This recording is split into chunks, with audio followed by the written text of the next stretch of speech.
What up, Vibers? Welcome to another episode of the Vibe with Kai podcast, where we openly and safely explore adult mental health, ADHD, introversion, and everyday adulting struggles. In this week's episode of the podcast, I'm going to be speaking with my friend Matt Raekelboom. You've probably seen his stuff online before, and if you haven't, you're in for a treat. Matt is a keynote speaker, a mental health educator, and self-proclaimed ADHD Powered Dude. He's built a community by breaking down the why behind our ADHD brains and helping other people see the good in themselves. In this episode, Matt opens up about his addiction, ADHD culture, relationships, and how to find positivity in the middle of ADHD chaos in our brains. I love how open and vulnerable Matt is in this episode.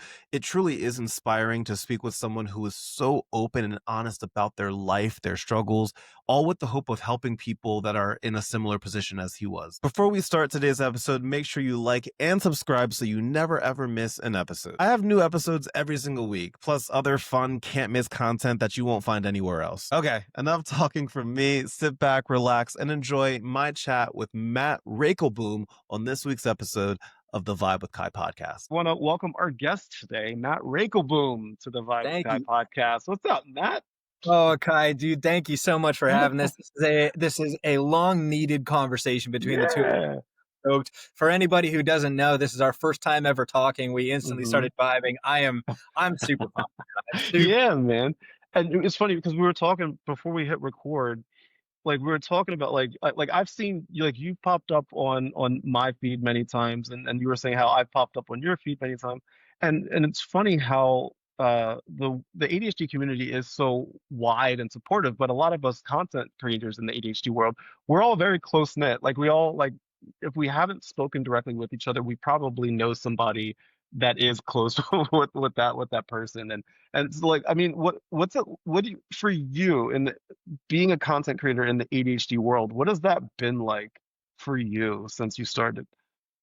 Oh gosh, yeah, it is funny. There's so many of us, and yet there's so little of us that we Yeah. kind of know each other. I've always told people that like my Rolodex is just stacked. It's like the most fun kind of thing that we got to do.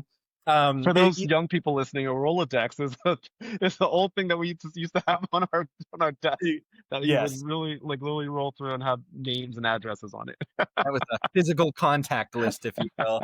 Like there's such like braggable things about it. I was at the International ADHD conference like 2 years ago, and I remember the director for the youth of the International ADHD conference, him and I were having a discussion, and he said, "Oh, Haley Honeyman is like my favorite creator on earth."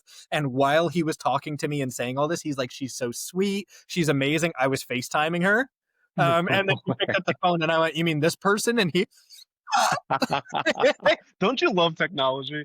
Dude, that part is so cool. I love that we all are down to help each other too, which I just think that's a really, really good part. All of us know that. How in the heck did we get this platform? All of us are in the place where we're like, I don't know what's going on, but I'll play the game. Yeah. Is it surreal that like people like know you? Like, cause like, and I say that I always like asking this like other content creators this question because like when I was younger, even as an adult before the pandemic, really, like I never thought that I would be somebody that somebody would like recognize on the street. But like it's at a point now, like sometimes like people will like be like, "Oh, hey, I follow you," like some random person that you've never met before.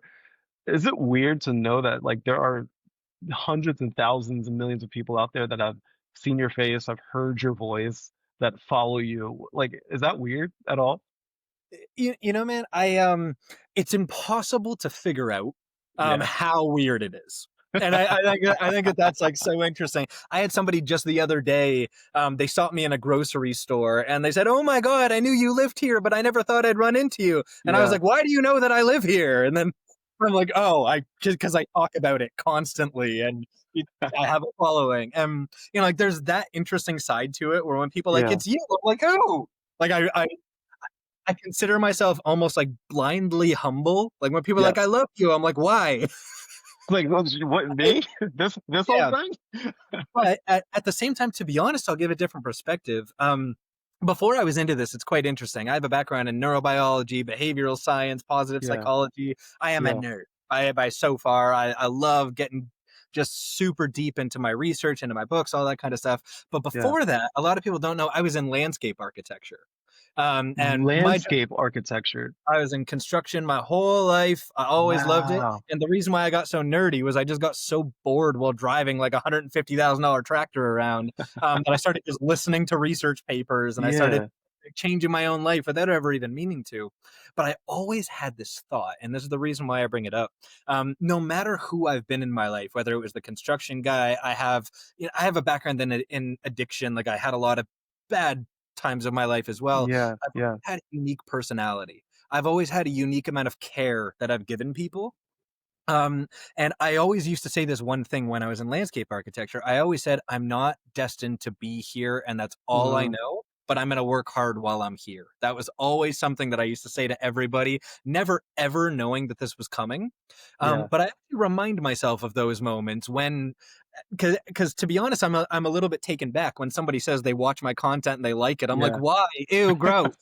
Um, but at the same time, I think about it and I go, I really believe that I was meant to be here, and Yes. I try and make sure to include that positive thought with that negative feeling because I'm Hmm. almost negging myself for no reason. I deserve this, man. I've made over You 1,000 worked hard. videos to date. I've done so many things Hmm. that make me deserve to have people actually know who I am. Sure. I've worked incredibly hard. Yes. Um, but so I make sure that when I have those kind of negative, like, oh, why do you know who I am? I try and go, I wanted this my whole life, bro. Like, I'm so Right. proud. I Right. try to, And you should be. yeah, You should be proud. And it's not one of those things where you're like being like overconfident or anything like that. It's just like I think that shows your humility because a lot of us, we do work hard to get to where we are, and it's not easy.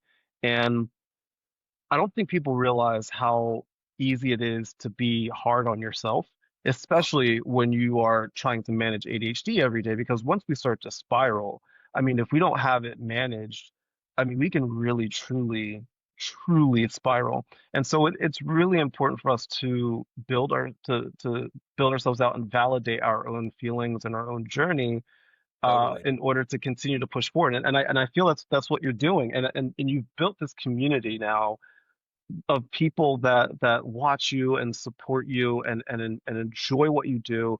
And one of the reasons why we connected was your community. So you had put up a video asking if there were any ADHD content creators out there that were people of color, and people responded and they put up well, like obviously a bunch of names on there, but one of the names that they put up was mine, and I wish I could name the person who it was, but thank you for introducing me to Matt. Um, I appreciate you doing that video more so than you may realize, because it's it's one thing that about ADHD content creators being a man in general, talking about ADHD or mental health, I should say in general, Yeah. but to be a black man talking about it, you know, it's we're not as large of a group as you know other people. So you creating that video, wanting to connect with other creators that may not look like you, Mhm. said a lot, and I appreciate you for that. Thank you so much, man. I really Yeah, appreciate that. Can I give you a bit of a backstory on the video? Because I yeah, think it's please. really important. I've never Yeah, given the yeah, yeah, backstory on that video before, and yeah. people knew when I originally posted it.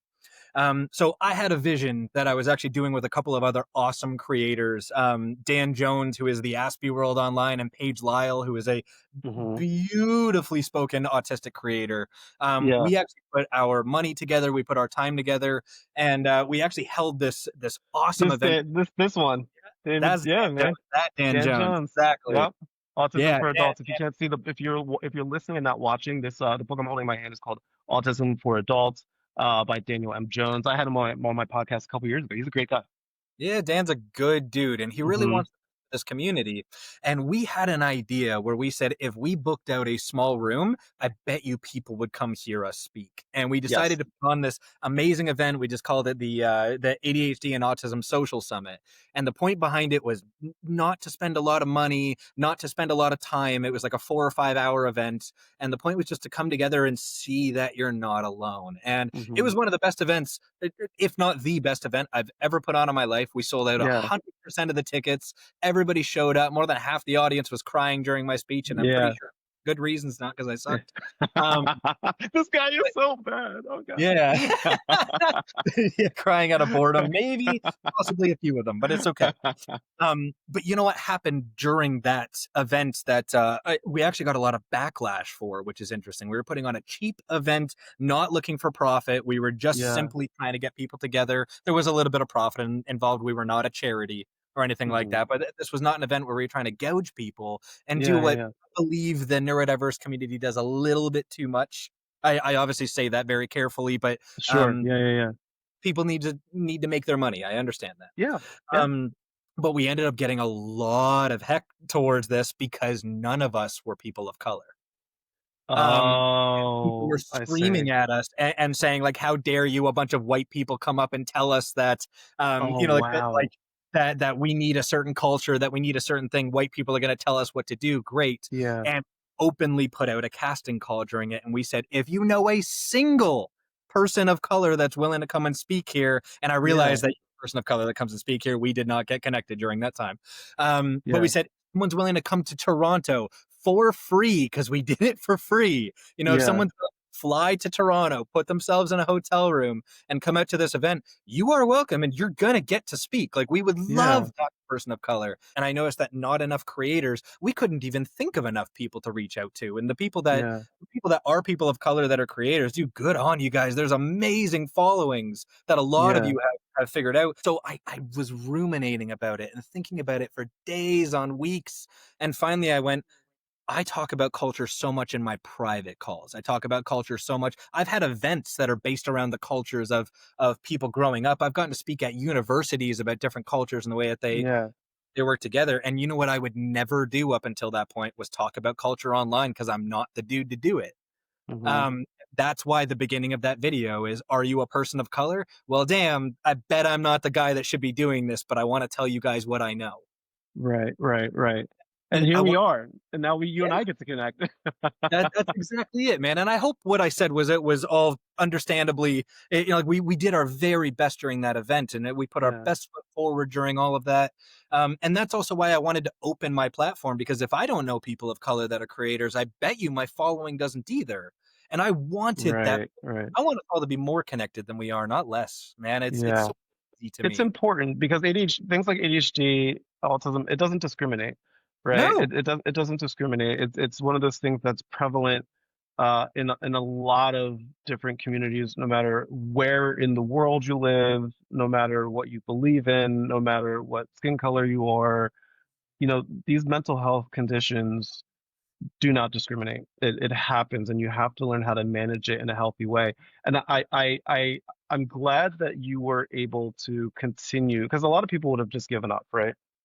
A lot of people would have just been like, you know what, screw it, and just either keep going with not thinking about it or whatever. But you made it a point to continue to try to have this conversation, and as a result, that is how you and I got connected because Absolutely. there were people in your comment sections that was like, oh, you should check out the Vibe with Kai, and that's how you and I got connected. And what's really interesting is that and this is not just a you and I thing. I have ADHD content creators and people on all the time. When our ADHD is ADHDing, trying to schedule a podcast interview can Oh, be man. next to impossible I just did this without your permission. If you recall, I took a link that you sent me like a month ago, and I just booked in the session for us. but sometimes you have to do that stuff though, and because it's nothing, and you had mentioned this before we started recording. It's nothing personal, Yeah, right? Like we both fully understand the circumstance, and we respect it, and we understand, and we support each other because of it. So like at no point was I ever like, oh, screw this guy, he doesn't want to yeah. talk to me. But like at no point did I ever get that sense. And so now here we are, finally able to have this conversation. And I want to push here on, not push. I want to ask you about the title that you gave yourself, which I love. ADHD Powered Dude. I love that. What does that mean? Where did that title come from? And how do you feel like it captures your personality? Oh man, we're about to go down a rabbit hole. Let's do Um, it. You know, man, I was known for a very long time on TikTok. I was amongst some of the original ADHD creators that were out there, Yeah. which is a very, very cool thing. And I was known as the guy that was toxically positive. That's what everybody called me. Oh, I see. Um, Hmm. but the biggest reason why I give a lot of positivity in my platform is it's not that I don't give negativity, it's just people don't pay attention to those parts. But it's that I realized throughout the journey that I went through in my life is that ADHD is a character type. It has Hmm. brought me so much power in certain ways, and it doesn't mean that it hasn't brought me negativity. It doesn't mean that it hasn't hurt me in ways, but I can tell you, and many people that enjoy my platform will tell you that I am one of the best storytellers that anybody has seen. And I say that as humbly as I Yeah. can, but I know your boy knows how to tell a story. And I take a Yeah. lot of pride in that. I have viewed the teachings from a neurobiological standpoint, from a behavioral standpoint, and I've turned them into, you guys want to know why boobies make you smile? Like, it, and I tell a story that people can become relatable to the point where millions upon millions of people watch my content, hundreds upon thousands of people Yeah. follow me to make sure that they hear me more. Um, and when I was a kid, the struggles were all difficult because the struggles were all trying to not be the ADHD powered guy. They were Mm. trying to be me hiding the certain things that made us a certain way. We can definitely go down the rabbit hole of masking. But everybody told me to be one way, so I tried. And the day that I realized that I don't get to work 8 hours straight, I need to work for 45 minutes and then go for a walk and then go and Yeah. get an energy drink and then come back and work another 45 minutes. And then I can get up and listen to some music and then stretch for a little bit and then come Yeah. down and Yeah. listen Yeah. or work for 45 minutes. And that total, I might have lost a lot of time. But now that I embrace my ADHD brain, I actually find I work significantly faster than most people. I am Mm. significantly Hmm. more creative than most people. I Uh-huh. a more significant personality that drains my battery a lot more than most Yeah. people. When Sure. this Lamborghini has fuel, if we're quoting Ed Hallowell here, when this Let's Lamborghini has keep fuel, going. I'm going to go Hmm. faster than your Civic for a Yeah. break. And I decided to embrace going to the gas station and making Yeah. sure that this horse is ready to gallop.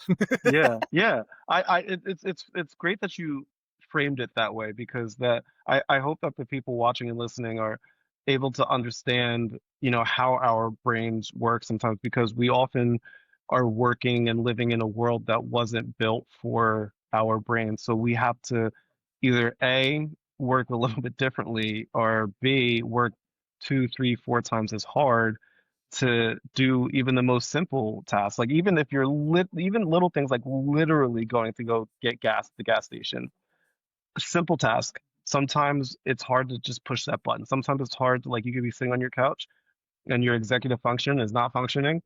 Yeah, And like, even simple things like getting up to go wash the dishes is a very difficult thing to do. On the other end, a lot of times we ADHDers are like, once we're going, we are going, and we are incredibly productive, and useful, and I think it's all a matter of just making sure that we manage our ADHD in a way that it helps, that we use as an advantage, as opposed to like a disadvantage. Does that make sense? absolutely. Yeah, yeah, I yeah. I love the analogies that go around about ADHD people can do hard stuff easy and easy stuff hard. Yeah, Some people look down on themselves for that, but for me, yeah. dude, I would much rather be able to crush out an entrepreneurial task than do my dishes easy. Because if I could do Oh my dishes yeah. but struggle to run my business, that would be way worse, in my Oh opinion. yeah. If I have to Hmm. if I have to reach those extra steps in order to do my dishes, I got to be caffeinated. I got to put on some fun music. I got to wear fun pants while I do it, and that's the sacrifice I have to make. But if you need me to like hyper focus on a new research paper for 2 hours, and I can do that without prep time, that is just I'm good with that one. And Yeah, I have to say this. I have to word vomit it out. yeah. I have a hypothetical for you, but it's one of Ooh, my favorite things that I've ever thought about before, and I don't hear anybody talk about this. I okay, have a I'm premise ready. to neurodiversity that I think fits so perfectly. It's insane. Okay, Um, I believe that the neurodiversity spectrum should be based around the way that we view role playing video games. Let's use something like okay. Elder Scrolls or World of Warcraft or Yes. Diablo as wonderful examples. How do we look at every individual brain type not as broken, but as different? because right now we live in a world of warriors. We'll say generically warrior, somebody with a sword and a shield. They're likely Yeah. tank. They likely have a high health bar, high defense, Yeah. medium attack range, and they can't do ranged attacks to save their life. Now, if we were to train every single person in the world like a warrior, you need to swing your sword, you need to be able to take the damage, you need to be able to be upfront in combat, and then you let somebody in your class that's a freaking wizard, somebody that can create fire, that can do insanely high damage, but they get breathed on and they die, pass away, I don't know, whatever. If we You're tell fine. that person got to learn how to tank, that person is going to suck at tanking in the same Yeah. way that if you Yeah. took a warrior and you're like, all right, make a flame with your hands, and they look at you like, what? Mm-hmm. You know, Mm-hmm. if we are, you're absolutely correct that the world is not created for us. But the interesting part about it is that we're all brought up to become warriors until the true skill set gets unlocked, and then it's up to Yeah. us to find your clan, to find it. Like I love an Yeah. Elder Scroll. When you graduate basic training, when you learn how to attack, when you learn how to defend, then all of a sudden, when you're a mage, you join the Mages Guild. You don't just go and hang out with everybody. You join the Right. Mage Right. Guild if you're a mage. You join the Warriors Guild if you're a warrior. And the Yeah. reason being, if people with ADHD hang out with successful people with ADHD, they're going to realize the things that are no-brainers that they have to do. For me Mm-hmm. personally, that's not taking care of themselves, they're anxious, they're depressed, they're dehydrated, they're not eating properly. They come and hang out with me for a week. I promise you, even if they don't, even if I'm not teaching them anything, but they're just hanging out with me all day, they're going to look back and say, I actually had a better week. And I'm not saying that because I am, the all powerful ADHDer. That's not what I'm saying. Yeah. I've done enough research to know that when I wake up in the morning, my cell phone is not an option. I can't go on it. I need to get an Mm-hmm. appropriate amount of sunshine first. My body needs to be hydrated because my brain already has a deficiency, and I need to make my wet brain wet, because when the wet Yeah. brain gets dry, your brain doesn't brain. When you Absolutely. have ideas in your head, when you hang out with the mages and they're like, yeah, make the fire like this, and you're like, oh damn, now I can make better fire. It's a Right. heck of Right. a lot better than you train with someone and they're like, swing your sword, and you're like, I have a staff. Right. It's Right. Exactly. I No, I I no, could go that makes on that forever. no, that it makes perfect sense, and I think that I'm glad that you're talking about this because I always say to people on my platform that like I don't have it's not like I have ADHD figured out, Mhm. right? Like I don't have it figured out. I'm still the guy with the sword trying to make fire, right? I'm still and like and so like but that's also what I'm so proud of when it comes to my platform and to the people like you that I speak with all the time because we're still in this too. Oh Like yeah. our ADHD didn't go away because we have a platform about ADHD. Like it didn't go away. Like we're still in the midst of this fight, or management, I should say, as we go through our lives with ADHD, and we're documenting our experiences managing our ADHD so that it's a little bit easier for people to learn, how to, become, how to use a wizard's, skill set possibly to Yeah, your yeah. advantage and, and all of that. And I think that's really important for people to know that like it's not like we haven't figured out because Mhm. like, I'm sure you have your good days and not so good days with ADHD, right? Like, are there some days where do you think people will be surprised at like how much ADHD is affecting your life in a not great way? I think the people that watch me from afar, I think that they would be Hmm. surprised at that. But Yeah. I do weekly coaching sessions for Hmm. anybody to join that's on my Patreon. I work with a lot of individual Hmm. clients. All of them know in the detail. No matter what, you watch anybody for 1 minute, you're not going to learn their life. And Right. we all live in this assumption based world. But those that are very, very close to me, I think it's astronomically important to not just teach you how to have a good brain, but also to recognize that you will have a bad brain. You know Hmm. what? Absolutely. Where I just said, my cell phone's not an option. I need to get sunshine in the morning. I need to drink water. The interesting part that I really want everyone to know by me saying that is that sometimes I don't do that. And guess what happens when I don't do that? I suffer.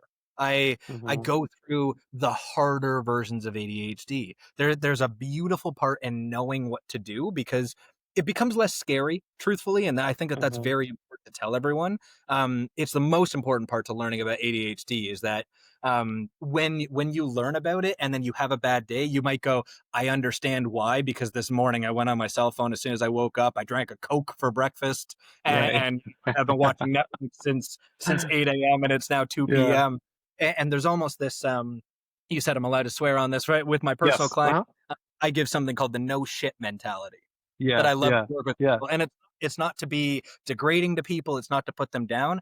It's to go, okay, you had a bad morning. What'd you do this morning? And they go, oh, well, I haven't showered yet. I haven't done anything. I feel bad. And we together, it's not me putting them down. It's having them admit to themselves, no shit, I'm Right. having a time, because Mm-hmm. the ADHD brain is so on purpose. It's so on purpose that if you treat it good, man, we've all Mm-hmm. been there. We've all had those Yeah. great Yeah. days, president mode, that infinite state Yeah. you get into. But then if you treat your body bad and you have a bad brain, there's no part of you that should be going, oh, I just am broken and that's why I'm having a bad day. It's like, no, no, no. Yeah. You did the bad things and now you have the bad brain. And it's difficult, but I feel like I'm ranting a bit at this point. The your question was, do I ever have the bad day? Would people be surprised at it? I think that some that don't pay attention to me do, but I think it's a huge part of my teaching to make sure that people understand I have bad days when I do bad things to myself. Right. And How, to be honest, I do for fun sometimes. And, like, homie, if I told you I didn't get McDonald's, that would be the most astronomical sin I've ever put on this planet, because I do. I am so happy to watch 4 hours of movies sometimes. I'm yeah. happy Yeah. to go out. I'm a very happily sober person. I live a very sober life, but I am Yeah. absolutely down to have a drink with some friends every so often. And Sure. the next Sure. days suck. The next days become tough sometimes. Mm-hmm. Um, Mm-hmm. but knowing that that's what I'm doing, it brings me peace. And it's the other side of this that I'd just like to point out. If I may give one more analogy that kind Yeah. of brings it Please. home. Yeah. I love telling people that, or I love giving the story that, imagine if you were hungry and you had no idea that you were hungry. Mm-hmm. This is such an amazing but also incredibly serious thing. Think about what happens to you when you're hungry, and I mean starving. All of a sudden Yeah. your Yeah. stomach starts hurting, your emotions start going everywhere, you feel incredibly weak. Like, just all of these things start happening. These sounds start coming out of you. If you were to look that Mm-hmm. up on PubMed or whatever, they're going to say you got tuberculosis in your feet. And then and then all of a sudden you go on Instagram and you see these 20-year-olds that just Googled their information 10 minutes ago, and they're going to say that's because you're depressed. That's because you're broken. That's because you're oppressed. That's because of all Mm-hmm. these things. And imagine if you took the time to go, what's going on in my stomach? I need to figure this out. And this prince of a human being, princess person, comes and they say, eat toast. They just say eat toast and the Yeah. hunger goes away. And then now all of a sudden you're aware that whenever you're hungry, you eat. Now what happens? This is the ultimate question to kind of ask. What happens the next time that you get hungry? Are you now going, oh no, I need to look this up on the internet. I need to see what influencers are saying. Right. Or are you going to go, I'm hungry and I haven't eaten in I'm a gonna get while. some toast. Yeah. Yeah, so I Uh-huh. get it. Mm-hmm. When people Mm-hmm. understand that emotional regulation a lot of the times happens from a lack of nutrition, when people Mm-hmm. understand that brain fog happens a lot of the time from a lack of hydration in your brain, when you become incredibly shaky, when you need to stim a lot, it's because your body is unsatisfied and you need some physical strain on your body. We don't need to talk about exercise. We don't need to talk about the crazy stuff, but you do need to move around every so often. That's just a part Yeah. of our brains. That's a part of Right. our Right. class. Right. May good in tough situations, but also needs to move every 2 hours or else. Yes. That could be a character description. It really can be. Yeah. How much of that is discipline, right? Like where does the discipline part come into play? Because I know that there's going to be people that are listening that are like, Matt, all of that sounds great. And I Yeah. would love to get myself there, but man, it's hard. It's really Mhm. hard to, like, yeah, you're telling me to go eat toast, but you know what? It's hard for me to get up and go get that toast. Mhm.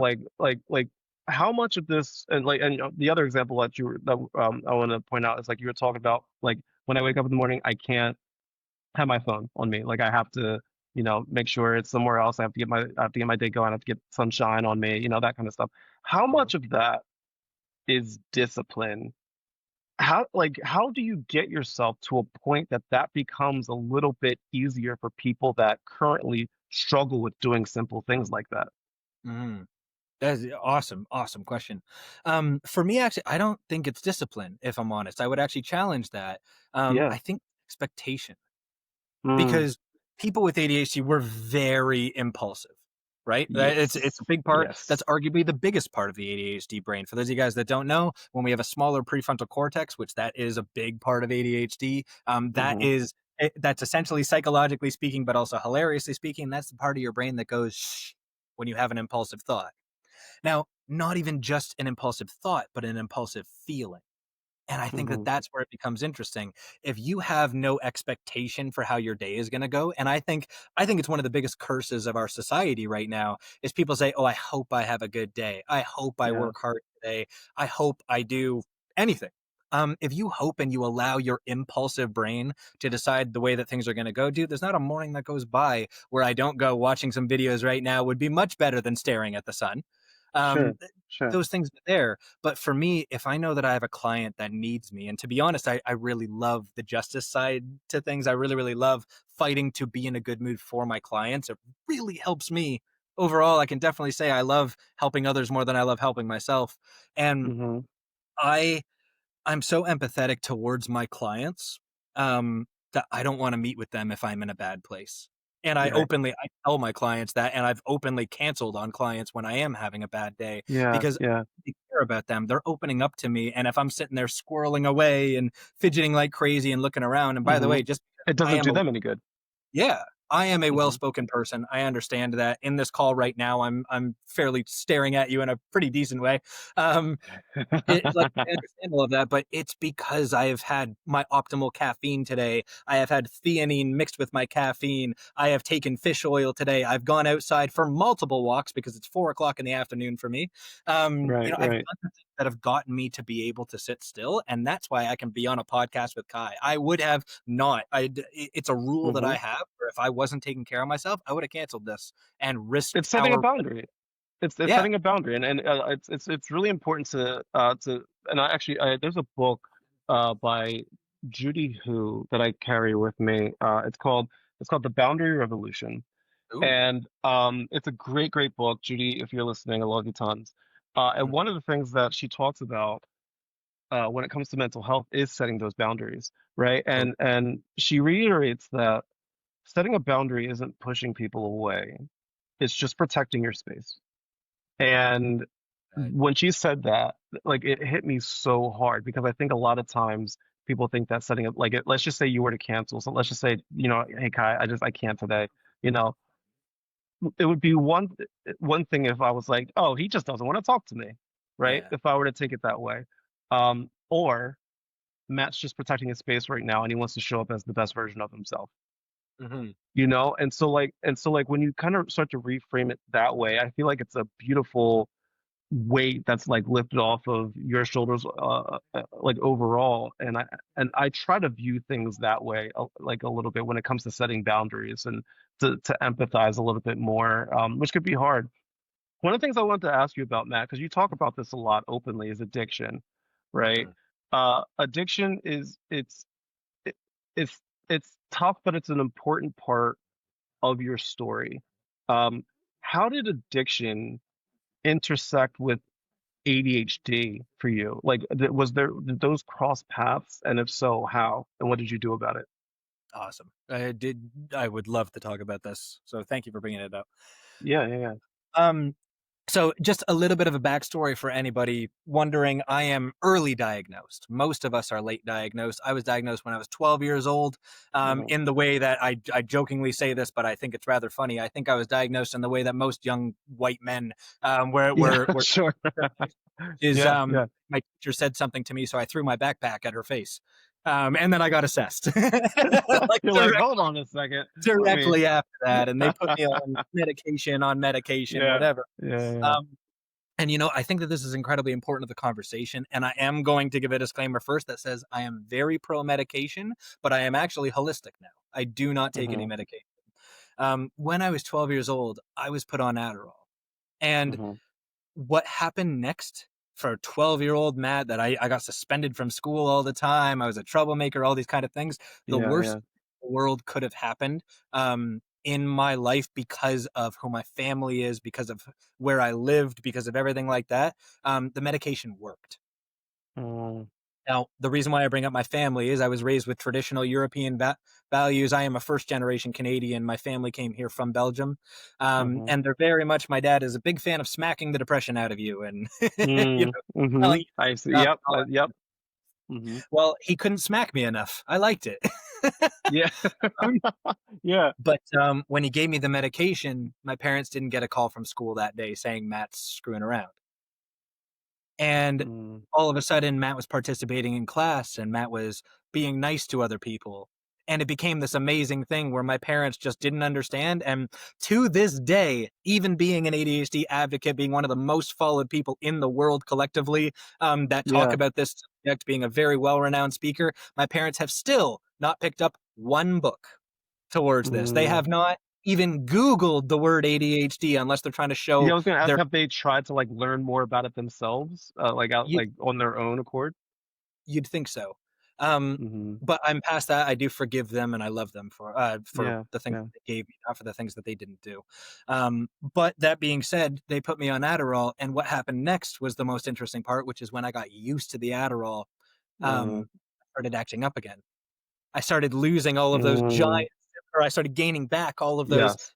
symptoms that there's only one way that I can say this, that they didn't like in their son. So guess what we did next? We went back to the doctor and we said it's not working as well. Guess what the doctor did in the early 2000s more Did than he up the any dose? up the dose. Yep.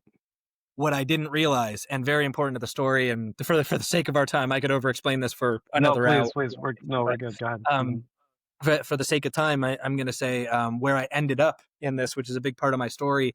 Nobody knew this at the time because these limitations were not set, but I was on double the legal limit of Adderall that is now in Canada.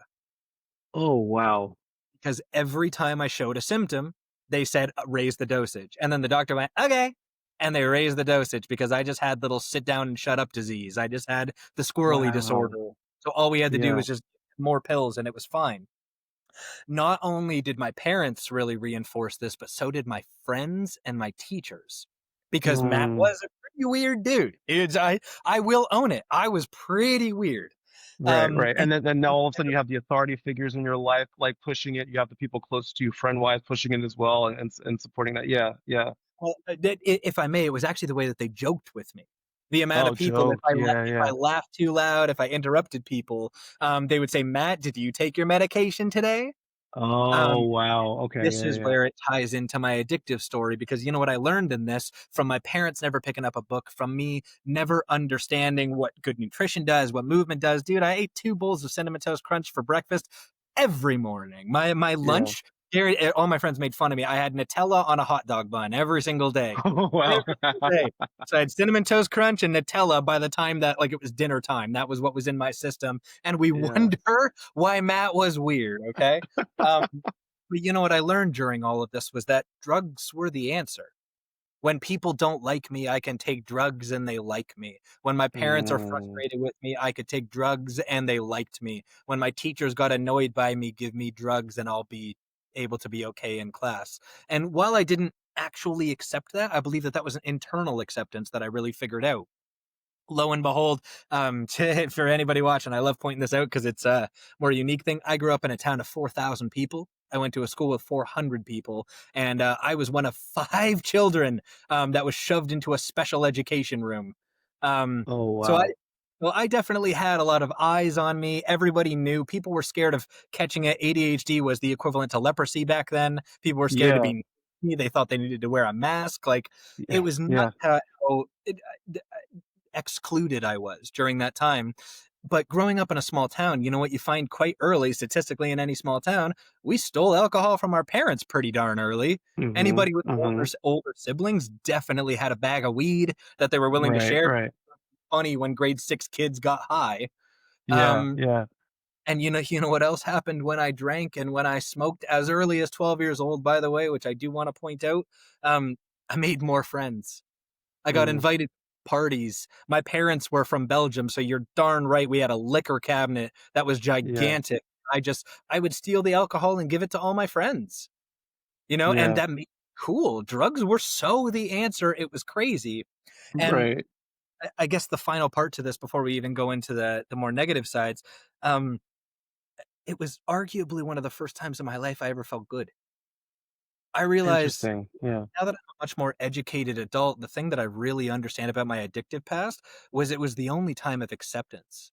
It was the only time of satisfaction. When I'm drunk, I'm not sitting there going, "Oh my god, my neurodiverse brain, making me sit here on the couch." When I'm drunk, I'm like, "Let's get up, let's do something, let's go party, Right. let's go have Right. time." When I'm Right. when I'm high, oh my god, I will cook for an hour and a half and make Yeah. a Yeah. meal, and everybody's so happy Yeah. about it. Um, because it is true. And, I definitely talk about this on my platform a lot. We got to understand that drugs are awesome. They're too awesome. They Yeah. A solve little bit. what I Yeah. didn't solve on my own. All I knew was when I drank a bit of liquid, I felt happy. When I took a Hmm. drag or smoked a bong, I felt incredible. Why Right. the heck didn't I try the rest of them? Right. And Right. eventually they did gateway me. My biggest excitement and happiness in life was based on psychedelics. I was very, very big on MDMA, ecstasy, Yeah. acid. I loved to escape because life sucked. And Hmm. there's an aggressive part to that is just, it's so upsetting, but it is incredibly true. When you have nobody that cares about you in life, and I do obviously tread lightly when I say that I had good experiences in my childhood, of Yeah. course, Yeah. but I really did have a European family that couldn't have cared less. I had teachers that had no idea how to handle it, and teachers to this day still don't know how to handle it, let alone when it was. I always say this ridiculous phrasing of it was at its sexiest in the early 2000s. That's Right.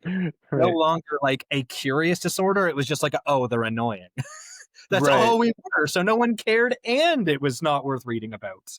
What was the turning point? Like what at what point did you say, okay, I need to make a change? Like was that something that you realized on your own, or did somebody come along and say, hey, whoa, whoa, we need to have this conversation? At what point, like was there a specific moment or like a series of moments or a thing that happened that was a turning point for you?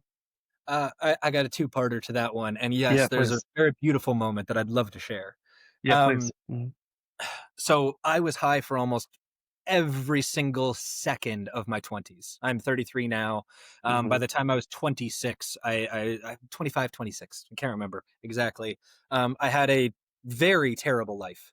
I lived in a home that was covered in mold, and the mold was not from the house itself. It was actually from my dishes that I never washed, Oh and wow. there was just big hairy plates hanging around everywhere. I never had clothing that I washed. I was high from the time that I woke up, but before my cell phone, it was a bong hit. It was, I Yeah. would literally pop MDMA just for fun and just be like, I'm going to be happy today. I did all these things, and I went a confident 6 years not being sober even one day, and that's definitely a big part of Wow. my story. It messed me up. It was terrible. I had no money. I was in debt tens of thousands of dollars. Um, and I was in a relationship that was very rough. I was beaten both emotionally and physically.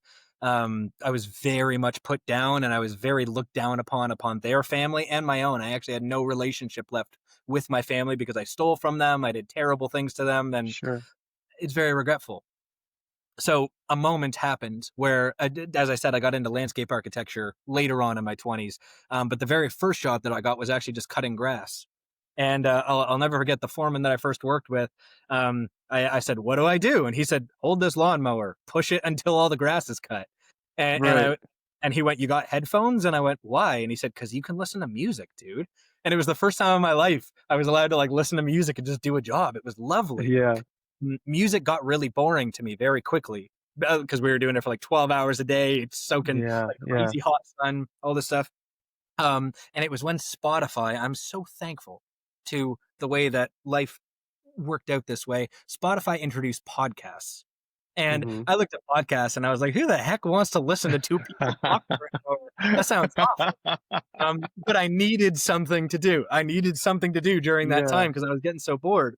And I stumbled upon, and I kid you not, Kai, for the first time in my life, I stumbled upon this podcast that I don't remember to this day, but I've talked about this in many videos. It said food and ADHD. And I Okay. looked And growing up in a small town, having parents Yeah. that weren't ethical towards it, all these kind of things. My first thought, and I'll never forget the thought, I went, why are they talking about ADHD? I'm the only person that has that. Mm, Alone. I had no one. It was not what I was thinking. And the yeah. podcast, while it was not his podcast, it was actually featuring renowned entrepreneur, best-selling author Peter Shankman. Mm-hmm. Mm-hmm. Regardless of how we feel about him, he's one of my biggest heroes in the world because Mm-hmm. he does know this, which is very awesome. I've had the pleasure of having conversations with him now in my Sure. career. He changed my life. And Yeah. the reason actually wasn't the info that he gave on food and ADHD. It was the way he talks. Peter Shankman, in my opinion, talks just like I do. In fact, probably Mm-hmm. the opposite. I talk just like him. But he's super fast. He's super squirrely. But he Sure. was, Sure. and I couldn't believe it. So I started listening to him, and I started becoming obsessed with him. Even though I was still getting high, still getting drunk every single day, still doing whatever I could to get my fix, I was listening to Peter Shankman during those times. I became Yeah. obsessed with podcasts, obsessed with him as a speaker. And I know that we're getting up there in time. I promise. No, Not you're that much. fine. You're fine. No, you're good. Keep going. You're good. Good. Awesome, awesome. Um, the I became obsessed with him, and he started saying there's unbelievable value in doing a couple of push-ups every so often. There's unbelievable value in drinking some water and doing all these things. And I had this moment where my partner and I at the time, we were about to drop some MDMA and stay up all Yeah. night. I remember the day. I remember where I was standing when I said the dumbest, most unattractive thing you could say. I guess you could say to a partner, may not most unattractive, but it's really funny. I looked at her and I said, hold on, before I do MDMA, Peter Shankman says that I should stretch for 10 minutes. That's how you So set the mood right, Matt. That's how you set yeah. the mood right. So she looked at me, I'll never forget, and she went, that's the stupidest thing I've ever heard. I'm taking mine now. And she her pills, whatever it was. Yeah. Um, I decided to sit down and stretch for 10 minutes, and something happened. That was my entire turning point, dude. I fell asleep before I had the chance to get high. I was finally relaxed for arguably the first time in my adult life, to the point where I was able to fall asleep. And for anybody listening, it wasn't my first time stretching. It was probably my 50th at that point. It takes time to regulate your brain, especially when you've been Mm, abusing it. Even if you didn't mean to abuse it, there's a lot of things right. that we use our brains. And I fell asleep for the first time ever sober. And I woke up, or sober-ish at the time, but I woke up sober. And I remember, I can remember this like as if it's a movie, dude. It's the most vivid memory I have in my life, I think. I looked around and I saw all of this mold, and I couldn't touch the floor because there was clothing all over it. So I was just walking on Yeah. top of clothing. I knew this, but I didn't conceptualize exactly what was happening to me. I had gained 100 pounds since high school. Wow. Okay. 100 Yeah. Yeah. pounds. Yeah. Went and walked into my bathroom, and I looked at my face, and my face was covered in acne. I have pictures of Mm-hmm. this. My face was Yeah. covered in acne. I was significantly overweight. Um, and I bawled my eyes out, and I left my partner that day. We had a home together. We had furniture. We had a dog. We had all these things. And I just left. I said, this is not the life that I want, and I need to get the Yeah. heck out of here. And I took my puppy because she said she didn't want it. She said, take your stupid puppy. And I said, absolutely. Um, Wow. and I took that puppy, and I realized I had no money. My parents hated me. I didn't have a lot of friends at the moment. And the friends that I did have, you don't exactly want to run to them when you're trying to change your life. Right. Um, Right. and I got into this adventure, which again, it's too much to talk about in this podcast for at least this episode. Maybe hint, hint, we do a second if We you want got. You got. Oh, to. you'll be back. Oh, you'll be back. That'd be awesome, man. But dude, I started this adventure where I became homeless, and I got forced into sobriety during that time. I couldn't afford more Mm, drugs. My partner right. actually provided most of the drugs. Right. Um, Right. and I was in forced sobriety, and I had these moments where I thought I was going to pass. I was Yeah. freaking out. My heart rate was through the roof. I was dripping sweat, ice cold. And I remember so many nights of just petting my dog. And I don't think of my dog was, I think my dog was my angel at that moment. She's still alive. She's not only taking care of me, but she saw my dad through cancer. And now she's Yeah. currently with my older brother, who's going through a very tough time in his life. My dog is passed around in my family, and she is an absolute angel. I love her more Yeah. than any creature on this planet. It's Sure, unbelievable. sure. Um, I went through some really hard times, and during the time of being homeless, I was homeless, but I will tell you, I still had a privileged life. I was in a car. I at least had a car that I got. I had a Right. roof over my head. And what I did was I sat outside of a fitness facility, and I got a membership there because while I couldn't afford, let's say, $1,500 for rent, I could afford, $39.99 a month. Right, And that, right. And you would use their showers and stuff? Yep. yeah, Mhm. yeah, yeah. I thought I Yeah. was brilliant at the time, and that was before other people were doing it. So I was alone doing that, and it was wicked. Yeah. So I was taking showers. Anytime I wanted to watch TV, I'd go on the treadmills and just watch TV. And that was Yeah. back before smartphones were super smart, so I Mhm. didn't have a lot of Mhm. games to play or anything. But I Right. went through arguably the most hell experience of my life, which I will say the confidence behind that hell has brought me into the point where I love talking about mental health, and I don't mind going through the bad stuff because it's never as bad as it was. And I've Right. definitely always in that mentality. But something happened one specific night, and it was uh, I had a turning point as to when I wanted to become sober, but then I had a turning point that changed my entire life around. And it was a night where I was extremely confident that I was going to pass. I had never felt that way in my life. I was shaking uncontrollably. I was freezing cold. No, I had she was a husky, big husky, and I was like holding her like Mhm. this. And I couldn't be warm enough. And I was so sure. And this thought came in my head of going, I have nobody to talk to. I have nobody. Everything is terrible. I'm going to go on the internet and just Google it and see if anybody else is Mm. experiencing this. And I found a forum for people going through sobriety, and I Yeah. found out that's what detoxing is. I found out that my Mhm. body was going through really rough detox. I didn't want to go to a hospital. I was terrified. I didn't know what Yeah. to do. I was scared. And then I found something that said, you're not gonna die. You just got to get through this. And it gave me this weird confidence of going, I'm not gonna die. So all I know is I got to get through this night. At the Yeah. time, my brain was so cloudy from being sober anyways that, I didn't mind getting through a night. And the next day I woke up and I said, what else can I learn from the internet? I'm an anxious dude. Is Yeah. anxiety caused by something besides the fact that I suck? And and I looked it up, and lo and behold, anxiety is not because you suck. It's the Yeah. craziest thing I've ever learned Surprise, in my life. surprise. Being depressed is something that Yeah. happens when you do things that induce depression, not because you Yeah. suck. And I didn't Mhm. know that. And then I started looking up ADHD, and I found out that learning why was something that I had no idea, that I thought that I Mhm. knew that was so interesting. I got terrible grades in school. Everybody said, "Don't Yeah. bother going to college." Everybody like put me down in so many ways throughout my life. And all of a sudden I went from being like this dumb construction worker, as I referred to myself, not nobody else. But I Yeah. referred to myself as this dumb drug addict construction worker, to somebody that's like, ooh, neuroscience. And I started Googling until I could afford my very first course I ever took on understanding your brain was $40. And I had to save up for that Yeah. course. I didn't have a home yet. And I was already taking courses on behavioral science.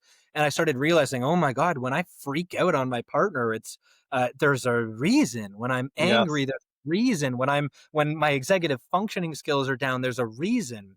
And there wasn't a lot of people to tell me about this stuff, but I learned Mhm. it on my own.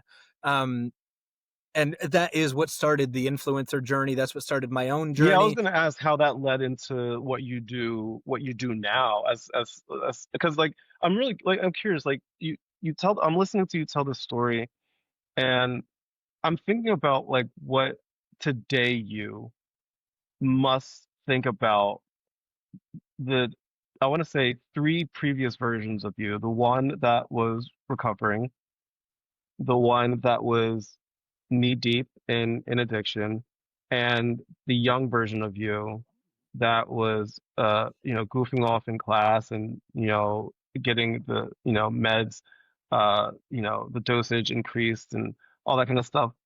When you look back at those versions of you now, what crosses your brain? I love those guys more than they ever loved themselves. Mm, Looking because back they played on a role in who you are today. not even just that, but I actually think we're all you're saying three different people. I actually think every one of those dudes are still me today.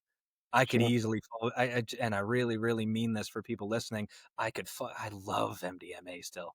I Yeah, yeah. love the concept of it. I haven't done it in years. Sure. I Mhm. love the concept of it. I love the idea of having a relaxed brain because sometimes I can be a lot. I love thinking back to the thoughts that I had back then because even when I was a bad person, and I Yeah. do, that's me referring to myself that way, nobody else. When I was stealing, when I was doing drugs, when I was hurting people, dude, I had the best intentions.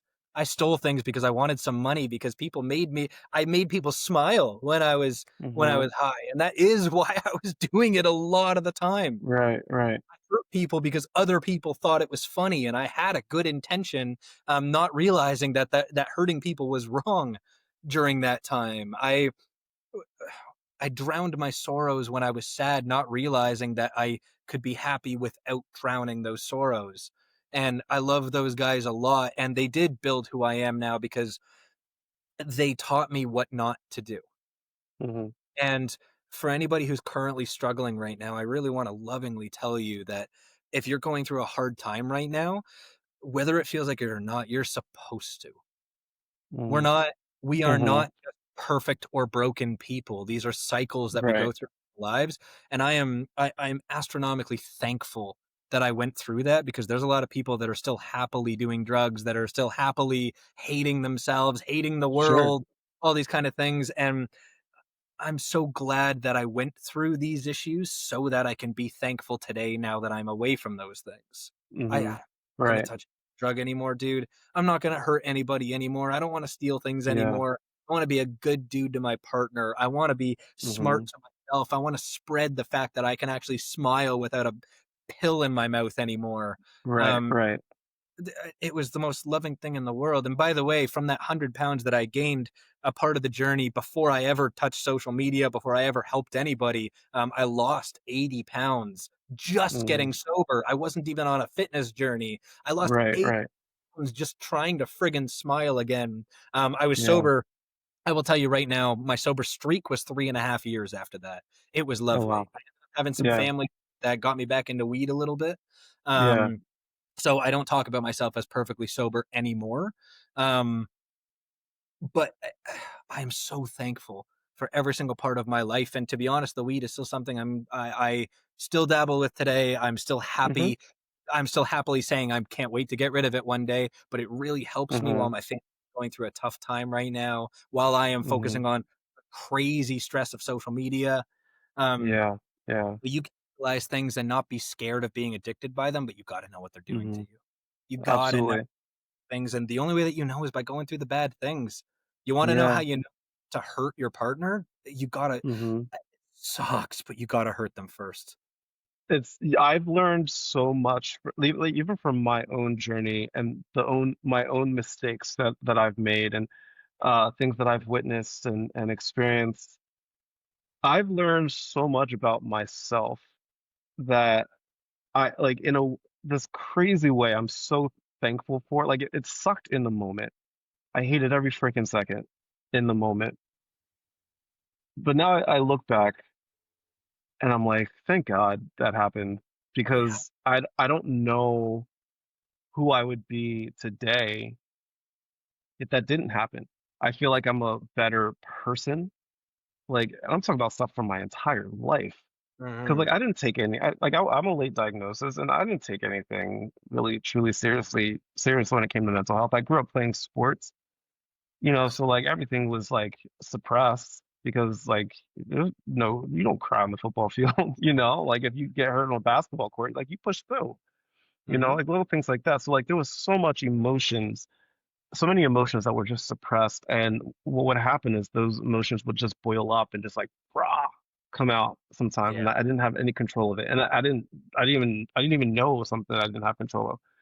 So there was tons of moments that I look back and I'm like, ooh, I probably should have done that, right? And But I look back and I'm thankful that it happened because that's who you're talking with today. yeah, look at It's this a show beautiful feeling. out with right now that's Hmm. reached billions of people and is bringing Yeah. not like we're having talks about culture, about addiction, about helping Hmm. yourself. That dude needed to be pissed during a Yes. basketball game back in the day because Oh if he yeah. never was, you wouldn't be who you are. You I just would wouldn't. not be here. I would not be having this conversation with you today.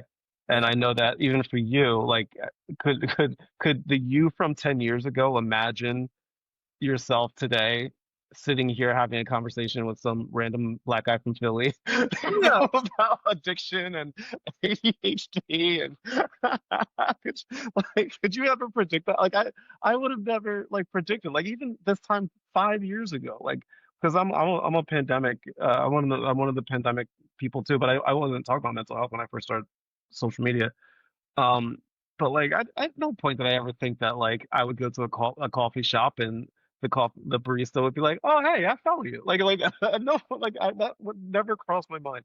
And That's so the like to your point, I'm so thankful that we have the platforms that we have Mhm. because we're able to tell these stories. I'm able to tell mine, you're able to tell yours. And as a result, there's going to be people out there that are sitting on their tractors with their headphones on Mhm. that are going to listen to this podcast or watch one of your videos or watch one of my videos and be like, wait, I thought I was the only person that had ADHD, Yeah. you know? And so like, and to know that we get to play a role in that fills my cup. And it's a very fulfilling thing, which is why I'm so thankful for what you do because you are so honest. You are so you're vulnerable in front of your audience.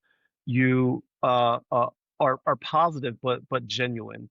You know, it's not you're not bullshitting people. You know, you're telling your story in the hopes that it helps people understand that. I know it's cliche to say, but truly, you really aren't alone. You know, there are people out there that understand what you're going through and can help guide you. One of the things that you do have a Patreon that people can subscribe to for more insight, stuff like that. Like, what if somebody were to subscribe to your Patreon, and for those listening that are watching that are interested, I'll include a link to that in the description of this podcast. For anybody that is interested in subscribing to that Patreon, what will they get out of it when they subscribe? Awesome. Yeah, thank you for bringing that up. Yeah. So my entire passion is shown on Patreon. We do group calls with anybody that wants to show up, accountability based calls Mondays and Fridays to make sure that you set standards for yourself at the beginning of the week. And at the end of the week, we talk about them. Did you hit your goals? Awesome. We celebrate that as Hmm. a community. If you didn't hit your goals, that's awesome. It's okay that you Yeah. did that. Let's talk about them and try and plan for a better next week. This is a place where people are growing together. People are encouraging each other. I like to refer to my Patreon, no hate to anybody else's, but I like to refer to mine as the most positive place on the internet. This is a Sure. place that we're not being toxically Yeah. positive. I want to hear when you had a bad week. We want to give you the floor during that time, but we Hmm. also want to tell you how to have a better week next week, and Hmm. that's what accountability calls are all based around. I do give away a free or included. I don't like saying free because you do have to pay for Patreon, Right. but I Right. way coaching sessions with myself every single week. I do understand that a lot of people cannot afford a normal coaching Hmm. session with a lot of people. So I include that in a $22 price range as the chance to win a session. Almost everyone in my Patreon, I make sure people are not winning twice until Yeah. everybody gotten one because we're trying to be inclusive. There are Yeah. Yeah. for parents, for people that are in school, for people that are having difficulties in relationships. I just ran out of breath. That's funny. Um, for people having Because you difficulty offer a lot, man. relationships. Yeah. And then we also have a section called Hey Matt, how come? And it's a place where I do the research for you. If you are having a Mm, difficulty in a specific section of your life, I'll look it up and tell you what I find as the best solution for you to move forward. that's Um, beautiful. the last thing I do in Patreon, which is just an easy one, is every single morning I wake up and a part of my morning routine is I find a motivational quote. And I don't Mm, stop looking until something hits me. I don't just Google it and put the hmm. first one out there. I'll listen to an entire hour long speech. And if somebody says something that I go, oh my God, that's helpful, I write that in the Patreon. Right now, Hmm. there's over, I think, 60 of them, 60 days worth of them. Yeah. And I Yeah. try and post those as much as every single day. I Yeah. only want Patreon to be further. I want that to be my family, my community, the place where people can grow together. Whether you're going through a tough time addiction wise, you're having a hard time with your children, you want to be better for your partner, or you just want to succeed in your career more. The point is, let's get nerdy together. Let's encourage Hmm. each other, and let's do it together more than anything else. That's what my Yeah. Patreon is about. $22 a month. I'm never ever planning on increasing that price range. I'm making that one for those that can't afford the big events, the $600 Chad conference, the $200 Hmm. a session coaching sessions, all these Right. kind of Right. want people to have a place to go, and this community is my way of giving back for the beautiful life that you guys have given me. That's amazing. And again, anybody that's watching or listening that was like, I want to be a part of this. I'm going to include a link to Matt's Patreon in the description of this podcast. So all you have to do is click and learn more. And on top of doing all of the amazing things that you're doing online, you also travel around. You get to speak a lot. You get to share your story in person a lot of times with people around the country. Um, what kind of places do you speak? Do you speak at? Do you speak at businesses? Do you speak at conferences exclusively? Is something that, like, let's just say somebody's listening and they're like, oh, I think it would be great for Matt to come in and talk to my company. Like kind of like what kind of speaking do you do? So I do neurodiversity-based speaking, neurodiverse education. I also do motivational speaking, talking about my past moving forward. And then I do just simple mental health speaking, where I actually teach people why they become anxious and how to stop being so anxious. Once again, the Hmm. power of why is everything that I do.